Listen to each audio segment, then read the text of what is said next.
12 വർഷം മുമ്പ് വലിച്ചെറിഞ്ഞത് 6200 കോടി രൂപ മൂല്യം വരുന്ന ബിറ്റ്കോയിൻ. ഞെട്ടേണ്ട, സംഭവം സത്യമാണ്. UK സ്വദേശിയായ ജെയിംസ് ഹോവൽസ് ആണ് നിർഭാഗ്യവാനായ ആ വ്യക്തി. വെയിൽസിലെ ന്യൂപോർട്ടിലായിരുന്നു ജെയിംസ് താമസിച്ചിരുന്നത്.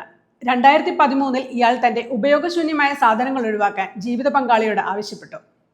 ജെയിംസിന്റെ ഭാഗ്യക്കേടെന്ന് പറയട്ടെ, പങ്കാളി ഒഴിവാക്കിയതിൽ ബിറ്റ്കോയിൻ സൂക്ഷിച്ചിരുന്ന ഹാർഡ് ഡ്രൈവ് ഉണ്ടായിരുന്നു. 8000 ബിറ്റ്കോയിൻ ആയിരുന്നു ഹാർഡ് ഡ്രൈവിൽ സൂക്ഷിച്ചിരുന്നത്. ഇതെല്ലാം കൂടി വലിച്ചെറിഞ്ഞ മാലിന്യങ്ങൾ സൂക്ഷിക്കുന്ന ന്യൂപോർട്ട് ലാൻഡ് ഫില്ലിലായിരുന്നു. നീണ്ട അന്വേഷണങ്ങൾക്കൊടുവിലാണ് ജെയിംസ് ഈ സ്ഥലം കണ്ടെത്തിയത്. ഇന്നും അന്വേഷണം തുടരുന്നു. മാലിന്യത്താൽ ചുറ്റപ്പെട്ട ഈ സ്ഥലത്ത് നിന്ന് ഹാർഡ് ഡ്രൈവ് കണ്ടെത്താനായി ഇവിടെ തിരച്ചിൽ നടത്താൻ അദ്ദേഹം കോടതിയെ സമീപിച്ചു.